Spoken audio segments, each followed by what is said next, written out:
አዲስ 1879 ይህ የሚያዝያ 21 ቀን 969 ዓመተ ምህረት የሜዴይ ትውስታ ነው።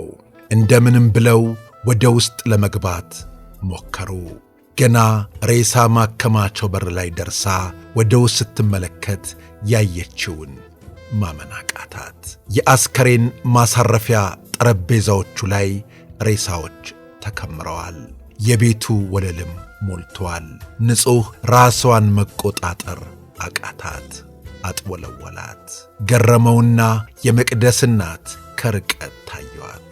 በዚያው ቅጽበት ደግሞ የመቅደስ እናት እሪ ብለው ጮኹና ነጠላቸውን ከላያቸው አንስተው ጣል ሲያደርጉ ተመለከተች። የመቅደስ አስከሬን ተገኘ።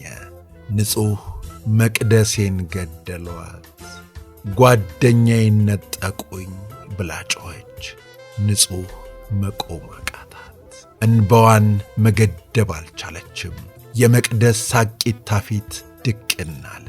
ነጫጭ ጥርሶቿ፣ የሚስቁ ጠያይም ጉንጮቿ፣ ስትስቅ እንደ ኮከብ የሚያበሩት ዐይኖቿ ንጹሕ ስሜቷን መቋቋም አልቻለችም።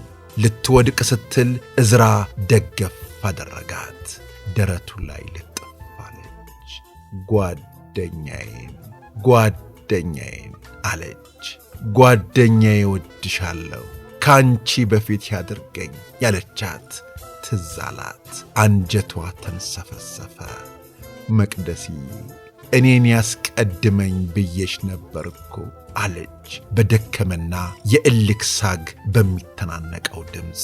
የንጹሕ እንባ ሸሚዙን እያራሰው ነበር። የሱ እንባ ደግሞ የንጹሕን በወግ ያልተሠራ ጸጉር እያራሰው ነው። መቅደስን አያውቃትም። ባያውቃትም ግን ይኸው ታስለቅሰዋለች። ዕዝራ ለመቅደስ አለቀሰ። በወለሉ ላይ ተጥለው ለሚያያቸው ለጋ ወጣቶች አለቀሰ። ስለ ወላጆቻቸው አለቀሰ። ስለሚወዳት ኢትዮጵያ አለቀሰ። ስለ መጪው መራራ ጊዜም አለቀሰ። ዕዝራ የመቅደስን እናት ለማየት ቀና አለ። እናቷን ማየት ግን ከአእምሮ በላይ ነበር። እናት መሆን የሚያስጠላ ወቅት። ዕዝራ ወዲያውኑ የአስከሬን ሳጥን ሊፈልግ ወጣ። ምኒልክ ሆስፒታል አካባቢ ያሉ የሬሳ ሳጥን መሸጫ ቤቶች ግን ሳጥን የላቸውም። በጠዋት ጨርሰዋል። ዕዝራ ራቅ ብሎ ሄዶ ሳጥኑን ይዞ ተመለሰና አስከሬን ሳጥን ውስጥ ተከቶላቸው እንደወጡ ግን አስከሬን መውሰድ እንደማይቻል መወሰኑ ተነገረ። የሆስፒታሉ ኃላፊ ዶክተርም መታሰራቸው ተወራ። እናቶች ለልጆቻቸው መግደያ ለዋለው ጥይት 250 ብር ከፍለው የልጃቸውን አስከሬን መውሰድ በቻሉት በመቅደስ እናት ቀኑባቸው። አካባቢው በአብዮት ጥበቃዎች ተወረረ። ወላጆች እዚያ አካባቢ እንዳይደርሱ ተከለከሉ። ዕዝራ የመቅደስን አስከሬን ካደረሰ በኋላ ወደ ቤት እንዲሄድ ንጹሕ ለመነችው። ሐሳቧን ተቀብሎ ሲሄድ ለአስፈላጊ ነገሮች የሆናቸው ዘንድ ገንዘብ ሰጣት። ንጹሕ ምን እንደምትለው እንደ ጨነቃት ሲመለከት ነፂ፣ ለዚህ ልታመሰግኝኝ እያሰብሽ እንዳይሆን እቀየምሻለሁ አላትና ሄደ። መቅደስ በላባደሮች ዕለት ኡራኤል ተቀበረች። ከእርሷ ጋር ዕድለኛ የሆኑ ሌሎች ወጣቶችም የክብር ቀብር አገኙ። ምሬትና ብሶት የበዛበት ቀብር ወዳልታሰበ ሰላማዊ ሰልፍ ተቀየረ። ሰልፉን የጀመሩትና የመሩት እናቶች ናቸው። ማንም ምንንም ያልፈራበት ሰልፍ ታላቅ የተቃውሞ ትርኢትን ወለደ። በኢትዮጵያ ውስጥ ታይቶ የማያውቅ የወጣት እልቂት የደረሰበት ዕለት። ወላጆች ለልጆቻቸው መግደያ የተተኮሰውን ጥይት ዋጋ ከፍለው የልጆቻቸውን አስክሬን ለመውሰድ እንኳን የተከለከሉበት ቀን። እናቶች መውለዳቸውን የረገሙበት ክፉ ጊዜ። ሰሚ የሌለው ጩኸት አዲስ አበባን ያስጨነቀበት ወቅት።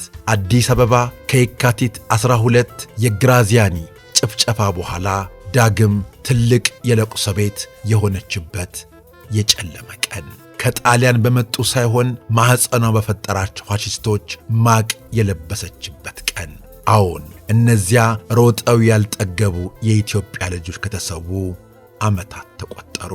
የዓለም ሰርቶ አደሮች ቀን ሲታሰብ ሚያዝያ 21 ቀን 969 ዓመተ ምህረት የሆነው ታሪክ ምንጊዜም የሚረሳ አይደለም። ቆንጂት ብርሃኑ ያላረፉ ነፍሶች በተባለው መጽሐፏ ላይ የዚያን ጊዜ የሆነውን እውነት እንዲህ ነበር የገለጸችው። ለመብት ለነጻነት የተከፈሉ መሥዋዕትነቶች ብዙ ናቸው።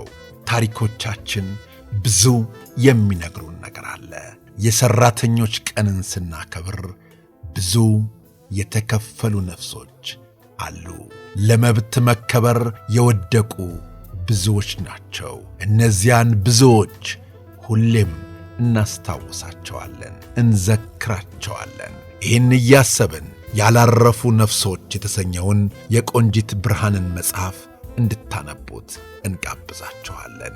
የሚያዝያ 21 ቀን 969 ዓመተ ምህረት የሜዴይ ትውስታ ይህን ይመስላል። ቤተሰቦቻችን ስለ አብሮነታችሁ፣ ስለ ወዳጅነታችሁ ከልብ እናመሰግናለን። በቀጣይ እንዲሁ እንዳማረብን ተመልሰን እንመጣለን። እናመሰግናለን። አዲስ 1879